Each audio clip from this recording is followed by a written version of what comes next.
I would like to enter into the record a 2024 study from FDA and CMS, which concluded that there was, quote, no statistically significant association between either mRNA vaccine and stroke. I'd also like to enter into the record a letter from the American Heart Association stating that there is a, quote, substantially elevated risk of stroke from COVID-19 infection. If there's no objection, Mr. Chairman. Without objection. There's no clear, let alone convincing evidence that COVID-19 vaccines have caused adverse effects beyond the rare ones that public health officials have acknowledged.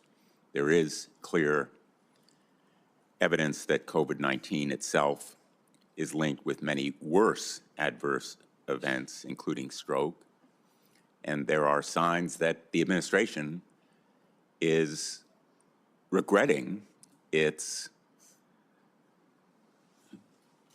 implied or explicit opposition to the use of vaccines in America today, because they are so contrary to what people across the country really believe and correctly believe, that vaccines actually do save lives. I'd like to ask Ms. Young a couple of questions, but first I want to thank you again. Obviously, this moment is a very, very difficult one for you, as it would be for anyone, recalling almost 70 days in a coma, 200 plus days in a hospital, in intensive care, near death. At the time you entered the hospital, there were no vaccines available. By the time you finished life support, there were multiple vaccines and millions of people had been inoculated. And so, in a sense, your story is about re-entering the world, a different world, a better world that would have saved you from this horrific ordeal. But this basic truth, this miraculous outcome during the time that you were unconscious, became tarnished when opportunists began raising false alarms and warned of hidden harms from vaccines while hawking untested supplements. Fearmongers attacked the scientists and public health officials who had brought us out of one of the darkest hours in our nation's history. And people angered by measures taken to contain the virus claimed the threat that it posed was never real to begin with. So I guess my first question is, do you remember when you first learned that a vaccine against COVID-19 had become available, and how did you feel? When I woke up, my first question was, who did I get sick? Because I assumed, everyone I had been near had gotten sick, and nobody had. But I remember laying in my hospital bed. I was kind of waking up and still going through delirium, and they had the TV on. And I was watching the news, and it felt really surreal because people were getting vaccinated. Healthcare workers were starting to get vaccinated. And I just remember feeling like a little sense of relief that nobody else will, this will stop. Life will go back to what it was before, potentially. And my family, my parents and my sister were actually able to get vaccinated the day they picked me up from the hospital. By coincidence, there was availability, and they also felt just a sense of relief and hope. And you look great, if I may say. I've seen some of the pictures of how you looked when you were in the hospital, and I wouldn't recognize you, which attests to, I think, the quality of care that you received at Johns Hopkins, and thanks to those docs and all the specialists and the nurses and all the heroes, not just there, but all around the country, who believe in vaccines, who believe in science. How has the experience of battling for your life against COVID-19 affected how you feel about vaccines? I don't think I thought about vaccines much before. We just had them. They kept us safe. They had eradicated several diseases. And then afterwards, it kind of was like, why didn't it happen sooner? Or why couldn't I have benefited from it? And for a long time, I thought, like, why me? Why did I get this sick? And then as I learned more about COVID and about all the data that came out of it, I said, well, why not me? I was 41, I was healthy, I didn't have pre-existing conditions. I was the reason that we needed a vaccine.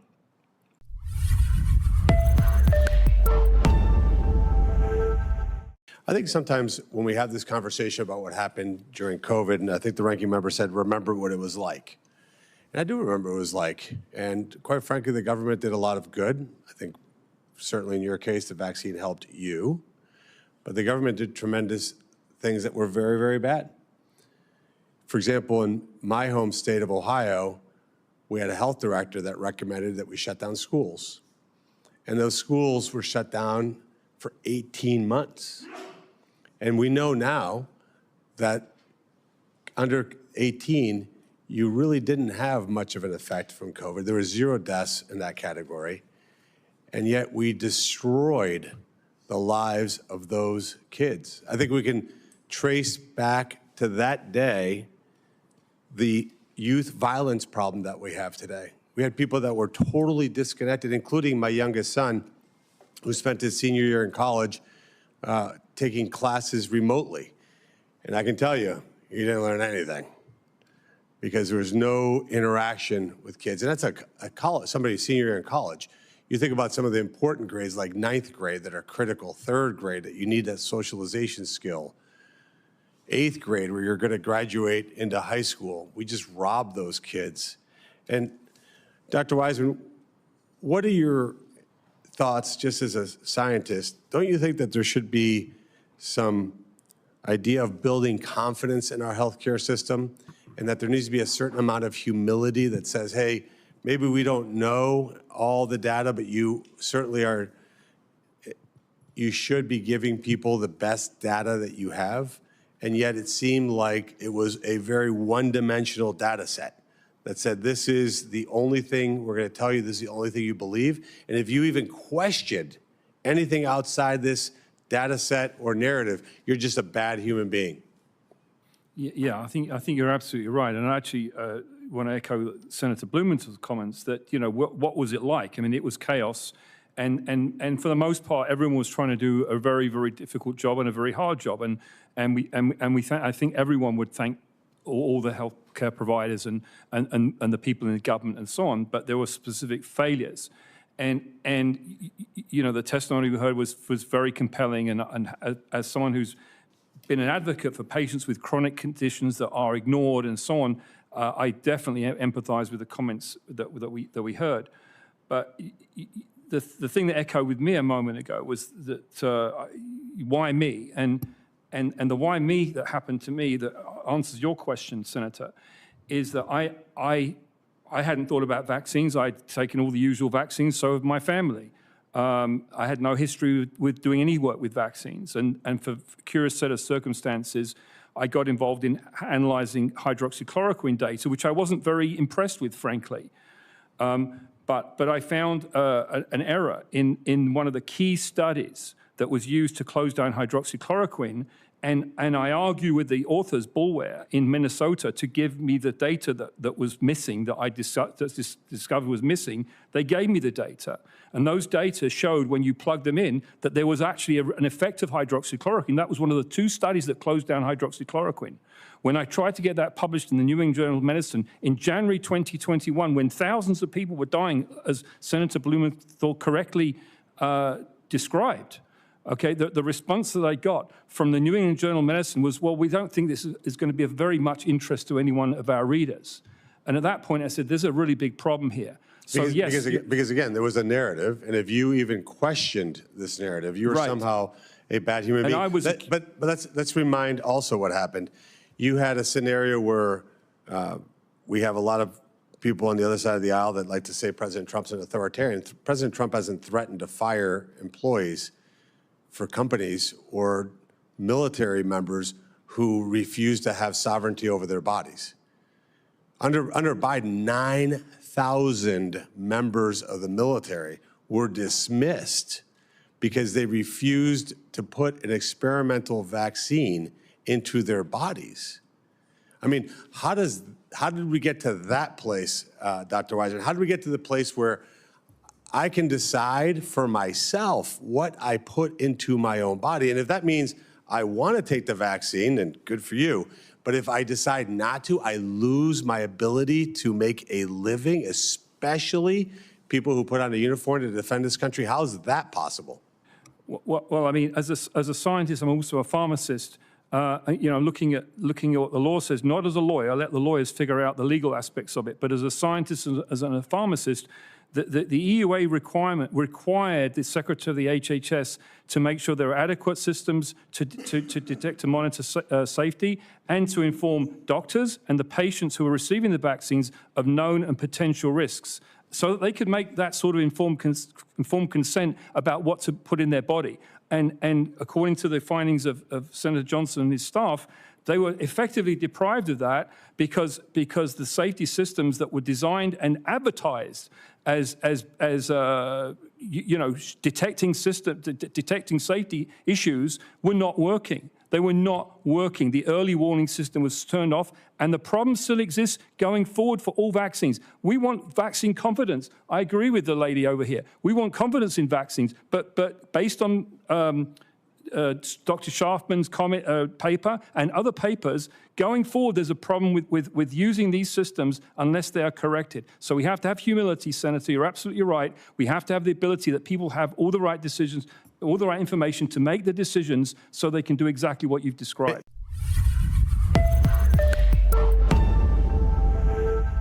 And isn't it okay just to say, hey, look, this was a tough time. It's a tough history of the country. We had a lot of horrible situations going on, and we made mistakes, and just acknowledge that there's mistakes. In my mind, that makes it easier for us to respond to a future pandemic if the government has humility and transparency to say, we really, really screwed up.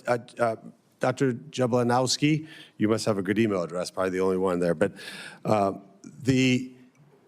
briefly talk about what was the effect that somebody like Dr. Amy Acton in Ohio recommending schools to be closed, forcing children to be vaccinated, and by the way, bribing kids to get vaccinated by giving them money. So the state of Ohio is giving kids money and rewards if they got vaccinated. What's the long-term effects, you think, of a policy like that on children, which I know you care a lot about? There are many long-term effects, certainly social and educational, but the one that sticks out to me the most is the lesson that we are teaching the next generation. Bodily autonomy, as you pointed out, it's our basic unit of liberty.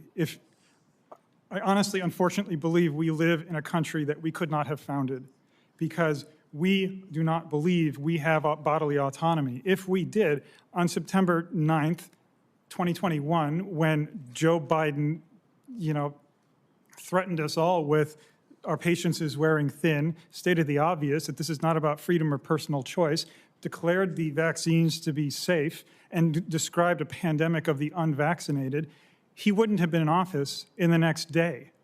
But he is. He was. And on your point of humility of the situation, I think that is the perfect word, because the then Secretary of HHS could have changed history with one word. He could have summoned the greatest army of statisticians and mathematicians and data scientists ever assembled under one topic with one word. That word was help. Please help.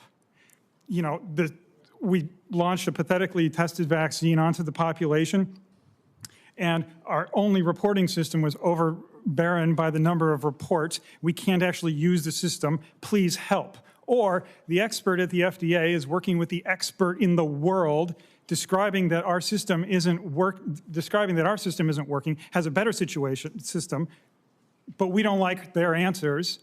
Please help. It would have saved a lot.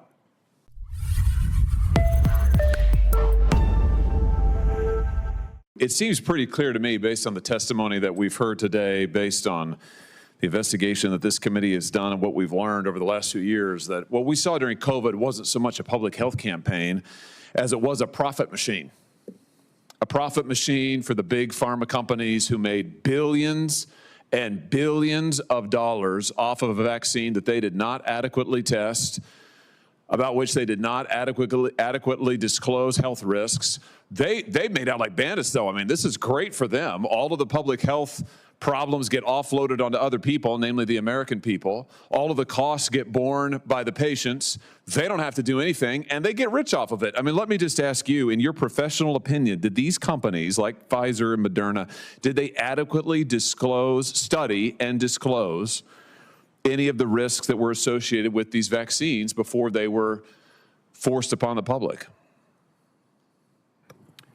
Well, I think there was a lot of collaboration, and it was stated openly. The government, the FDA, the CDC were working very closely with the drug companies. So this wasn't a normal sort of development of drugs that we see in history. So a lot of the stuff that the companies were sort of got away with it, as it were, was with the consent of FDA, who generously interpreted regulations concerning certain types of testing, genotoxicity or lipid nanoparticle testing or biodistribution or whatever it is. And in one of the attachments in my testimony, there's 248 questions that detail that very specifically. So while the drug companies ultimately are responsible for their product, maybe they should have taken the view of, well, even if the government says we can get away with it, we're not going to. So there were clearly things that they knew, and they over generously interpreted cancer studies, genotoxicity studies, biodistribution studies. And in the particular case of Pfizer, there was the very egregious non-disclosure of a particular sequence in the plasmid that was used to manufacture the product of a particular sequences that derive from an SV40 virus. It wasn't the whole virus, but there were particular sequences in that. But they specifically, in FOIA requests that we've had from different countries, the Pfizer chose not to disclose those sequences. A very significant, I think, abuse of public trust, given that they had this sweetheart of a deal, all the marketing was done for them by the government. That is a particularly egregious example. Let me just ask you if you've encountered other instances where adverse event data was downplayed or disregarded or even outright concealed by either the manufacturers or public health authorities in a way that had the effect of protecting corporate interests over patient safety. You mean outside of COVID? No, in the COVID context. I mean, you've named a couple. Are there others that we should be aware of? I mean, I think everything, it's all to, the question is, even though we've been discussing the Bayesian data mining that the FDA conducted, we don't know what systems the Pfizer and Moderna were using. They also have a responsibility for pharmacovigilance. So I think a valid question is to ask, what were they finding? What systems were they using? Were they adequately understanding of the limitations of those systems, and to what extent were they reporting them to the government? So I can't give you more specific examples than what we've already seen. What reforms would you recommend Congress pursue to ensure that this sort of future public health emergency, that in cases like this that we saw in COVID, that pharmaceutical companies, private companies are held accountable for adverse events? They're not getting the sweetheart deal that you've been describing.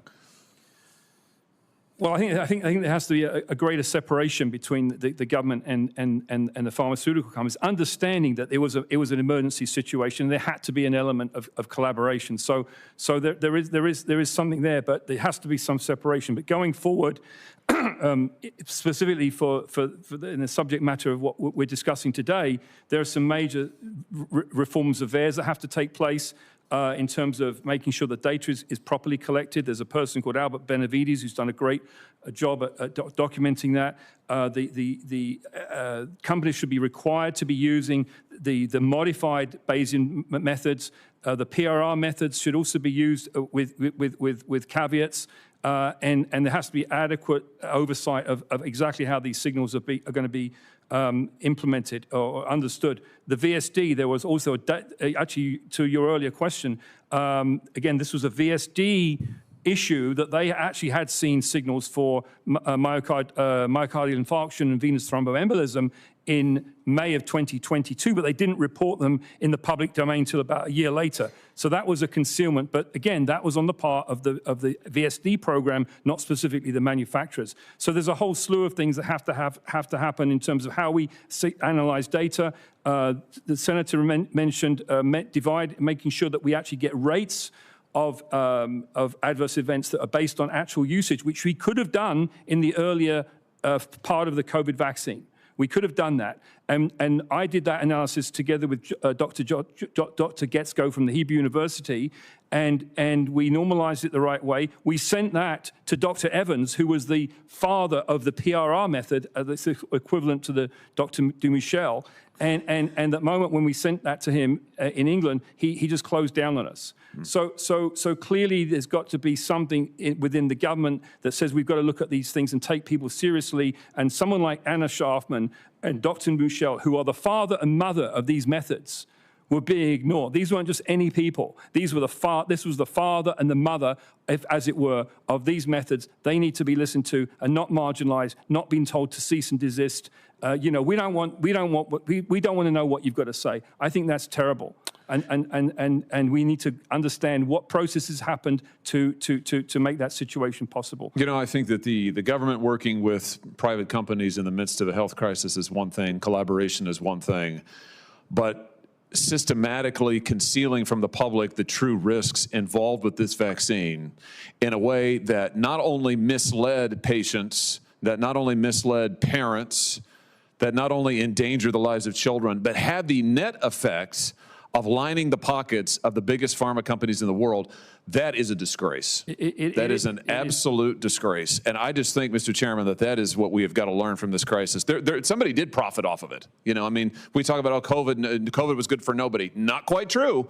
It was very good for a handful of pharma companies who got the sweetheart deal with the government, who made billions of dollars off of it, and as usual, got to offload all of their potential liability onto somebody else and walk away from it. And now they are sitting pretty, and the patients are told, sorry, you know, oh, we lied to you, sorry, but at least the companies got rich. We've got to change this so this never happens again.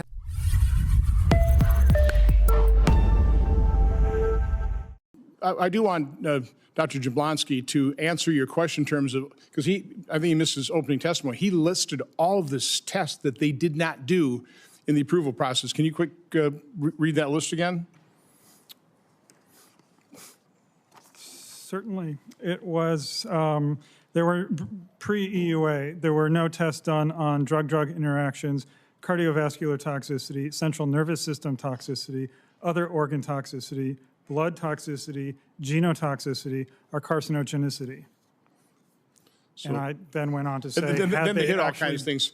And by the way, if you really want to know the abuse, talk to Bree Dressen, talk to Stephanie Manny-DeGarry, who actually participated in the trials, AstraZeneca and Pfizer, and how they were completely abandoned. Manny-DeGarry, I think at the time maybe 12 to 13-year-old little girl, she couldn't walk. She was in a wheelchair. She had to have a feeding tube. She could. In the report from Pfizer, they listed that as a stomach ache. Bree Dressen, who has amassed hundreds of thousands of dollars in medical bills. AstraZeneca, I think, sent her a check for $1,300, something like that, and that settles it. So no, they were abandoned by the companies that they participated in the trials in, okay? And then they were abandoned by the officials of the FDA who treated them, acknowledged that they were vaccine injured, and then never told the public about it. And so we've got a real big problem in this country about vaccine injury deniers. Okay, again, these vaccine injuries are real, but it's being denied. And, you know, Mr. Science himself, accused a lot of people of being science deniers. I'll accuse people of being vaccine injured deniers. And, the study, I've got to point this out. We're going to start this. Put up number 8. I have this chart for my November 21st, and Dr. Wiseman, you might have actually been at this public event with the vaccine injured. And the blue lines are the number of the new cases per day. And so you can see this is December 2020, right there. When the vaccine was approved and started being administered, you can see the number of cases pretty well peaked late 2020, early 2021, and started coming all the way down. The orange line is the uptake, the percentage of the Americans who were vaccinated with the COVID injection. Now, if it was effective, if it really would have worked, you'd think that the number of cases would just tailed off. But that's not what happened. So at a previous hearing, put up number 4. Okay, well, if you just 2 seconds. At a previous hearing, you put up no, not that one. You put up a study from Commonwealth Fund saying that the vaccine saved 3.2 million lives. So I'm just going to, again, just my simple math, just prove how incredibly farcical that is. So if you just take a look I don't know any simple math. It's all complex to me. This is simple addition. So if you take a look at actual deaths up to the pandemic, 2019, about 2.8 million deaths. Now, if you just grow that, and of course, population is growing or aging, so it's growing compound annual growth rate a little under 1% a year. By about 2024, we'd have about 3.1 million deaths. We were projected about 2.9 for the pandemic year. Let's take a look at what actually happened. So the year pandemic, we went from 2.9 million deaths to 3.4. You know, obviously something was happening. You know, people like Ms. Young suffered the result. 500,000 Americans died. Now, the vaccine came on board in 2021.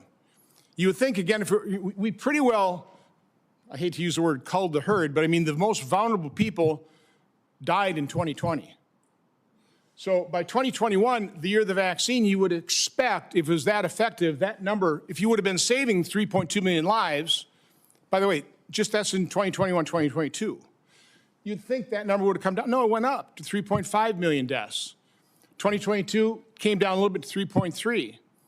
So let's put up the last one. Now, in order to make the claim that 3.2 million lives were saved in 21 and 2022, you would have had to assume that once the vaccine came on board, we were really expecting 5 million deaths in both 2021 and 2022. So that Commonwealth Fund is that study, that mathematical model, kind of like the Veyer's algorithm, it's complete bunk. It's complete BS. The vaccine did not save 3.2 million lives in America. What it did do is it had some serious adverse events to the tune of about 1.7 million currently on Veyer's, 39,000 worldwide, and we know it dramatically understates what that number was.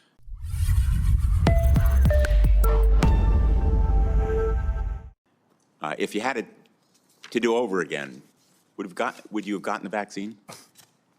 Oh, yeah, without question. You would have gotten it, even knowing that there were potential adverse effects and side effects, which, frankly, there are with any kind of medicine these days. You still would have gotten the vaccine. Yeah, correct? and that's kind of how I think about it. Anything we take, medicine, vitamins, like everything comes with a risk. It was a measured risk at the time. And yeah, I don't regret my decision at all. Thank you. Thank you, Mr. Chairman. And again, to Ms. Young, thank you for being here today. Okay. I apologize to the witnesses, and Mr. Chairman, I have a hearing of the Veterans Affairs Committee. Our world is many obligations at the same time, so I do apologize that I can't be here for the rest of the I appreciate that. So in my letter to Secretary Kennedy of December 15th, point number 10, I point out a Rasmussen study. Again, this is a poll of all the American people that showed that 28% of the American public believe they personally knew somebody whose death may have been caused by the COVID injection. 28%. That same poll said that about 48% of Americans agree, quote, that there are legitimate reasons to be concerned about the safety of the COVID-19 vaccines. Again, doesn't prove causation, but this is what people experienced in the American public. This is what they saw. Now, and Peter Marks and everybody else saying safe and effective, but what the public saw, and I saw this with people I knew, very serious side effects, including one person I think died. Now, a lot of people didn't want to admit it. Their loved ones who encouraged them to get that shot didn't want to admit that maybe that's what killed them. I never asked the question. I always had the suspicion with like 28% of the other American population. Dr. Jablonski, you talked about V-Safe. Talk a little bit about what it showed and what it didn't show. I mean, what it was trying to track. And again, the adverse events, as you said in your testimony, the things that nobody really cared that much about. It's the small stuff. It wasn't deaths, it wasn't myocarditis, but just talk a little bit about that. Right. So the V-Safe system was designed to actually pick up subclinical findings, which in theory would be good. Because the VSD, what most of the health institutions rely on, are only what is presented clinically. However, in all honesty, the COVID-19 vaccine rollout was a freight train going 100 miles per hour, and nothing was going to stop it.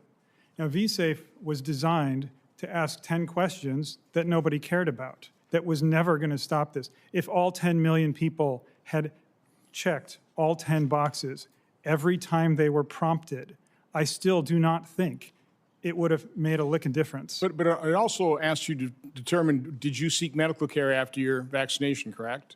That is correct. And 7.7% of the people, of the 10 million people, sought medical care after their injection. Now, is that unusually high for any medication or any vaccine? That seems awfully unusually high. The number of skipped work days, I believe, 25%. Also unbelievably high. Dr. Wiseman, one of the things that is not widely publicized is certainly the Pfizer, might have been true of the Moderna as well, but I know the Pfizer got the emergency use authorization based on a certain process, very low batch process number one. But that's not what the American people or the world got, is it?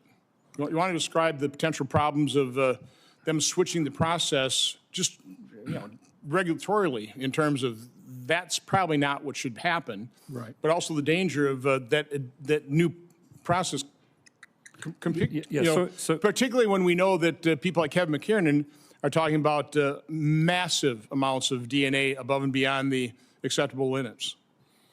Okay, so in general, any time in any medical pharmaceutical product, if a manufacturer changes the manufacturing process, it triggers a very, very careful review of does this change the safety and efficacy of the product. Okay, that's a general principle that everyone knows.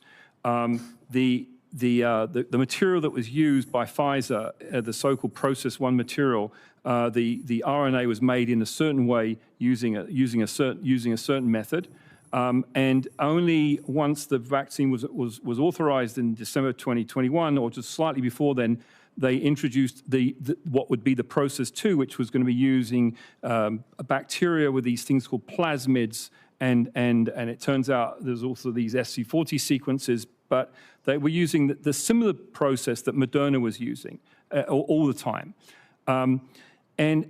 And there was supposed to be a comparator study done with 250 patients to show that the new material was acting the same way as the old material. That actually wasn't done, even though it was slated to be done. So that's a huge issue. And by switching the processes, it introduced different risks and different profiles into the product that haven't been properly studied. And FDA allowed Pfizer to slide and not even do that comparison study. There was actually a Process 3. And the Process 3 was about in end of 2021, where Pfizer changed the diluent, the liquid vehicle that the vaccine was carried in from one kind of solution to another kind of solution, which again wasn't properly characterized. And that was really called process 3. So what was in the clinical studies, even though there was lots of problems with the clinical studies as well, which that's a different problem, the public did not get the product that was the part of the clinical studies. In the case of Moderna, there were also some changes that happened to do with certain RNA sequences that were in the product.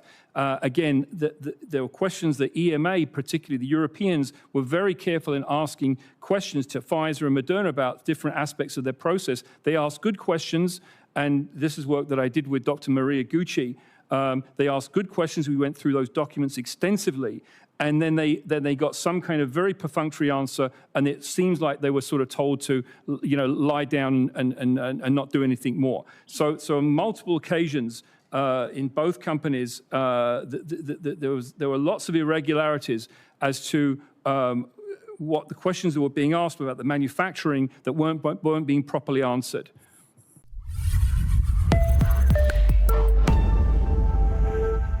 And 7.7% of the people, of the 10 million people, sought medical care after their injection. Now, is that unusually high for any medication or any vaccine? That seems awfully unusually high. The number of skipped work days, I believe, 25%. Also unbelievably high. Dr. Wiseman, one of the things that is not widely publicized is certainly the Pfizer, might have been true of the Moderna as well, but I know the Pfizer got the emergency use authorization based on a certain process, very low batch process number 1. But that's not what the American people or the world got, is it? You want to describe the potential problems of them switching the process just regulatorily in terms of that's probably not what should happen, right? But also the danger of that new process. Particularly when we know that people like Kevin McKiernan are talking about massive amounts of DNA above and beyond the acceptable limits. Okay, so in general, any time in any pharmaceutical product, if a manufacturer changes the manufacturing process, it triggers a very, very careful review of does this change the safety and efficacy of the product? Okay, that's a general principle that everyone knows. The material that was used by Pfizer, the so-called process 1 material, the RNA was made in a certain way using a certain method, and only once the vaccine was authorized in December 2021, or just slightly before then, they introduced what would be the process 2, which was going to be using a bacteria with these things called plasmids, and it turns out there's also these SC40 sequences, but they were using the similar process that Moderna was using all the time. And there was supposed to be a comparator study done with 250 patients to show that the new material was acting the same way as the old material. That actually wasn't done, even though it was slated to be done. So that's a huge issue. And by switching the processes, it introduced different risks and different profiles into the product that haven't been properly studied. And FDA allowed Pfizer to slide and not even do that comparison study. There was actually a process 3. And the process 3 was about in end of 2021, where Pfizer changed the diluent, the liquid vehicle that the vaccine was carried in, from one kind of solution to another kind of solution, which again wasn't properly characterized. And that was really called process 3. So what was in the clinical studies, even though there was lots of problems with the clinical studies as well, which that's a different problem, the public did not get the product that was the part of the clinical studies. In the case of Moderna, there were also some changes that happened to do with certain RNA sequences that were in the product. Again, there were questions that EMA, particularly the Europeans, were very careful in asking questions to Pfizer and Moderna about different aspects of their process. They asked good questions, and this is work that I did with Dr. Maria Gucci. They asked good questions. We went through those documents extensively. And then they got some kind of very perfunctory answer, and it seems like they were sort of told to, lie down and not do anything more. So on multiple occasions in both companies, there were lots of irregularities as to what the questions that were being asked about the manufacturing that weren't being properly answered.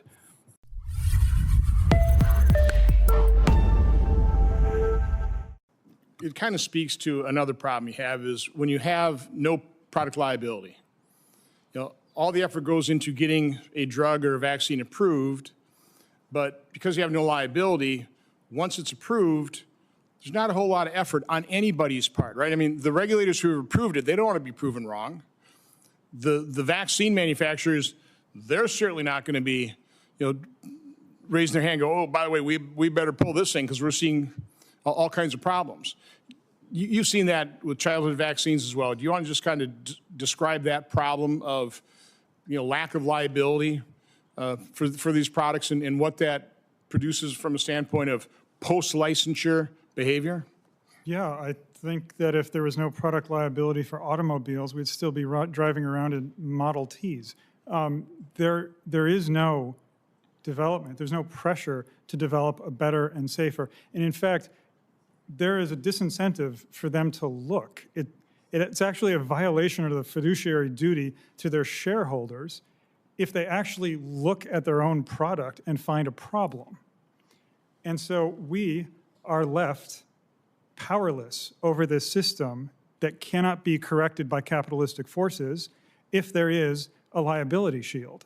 We just can't be. So the vaccines got the emergency use authorization different times. They were licensed about August of 2021. Again, I was looking at VAERS early on. I remember a conversation I had with Francis Collins at the end of April when there were about 2,900 deaths reporting on VAERS. 46% of those, because we were administering to elderly, the frailer individuals.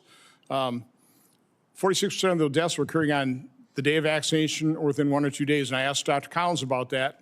So, Senator, we've identified 6 cases where we've proved causation between the Johnson & Johnson vaccine and women of childbearing age. We said in terms of the other 2,900, Senator, people die.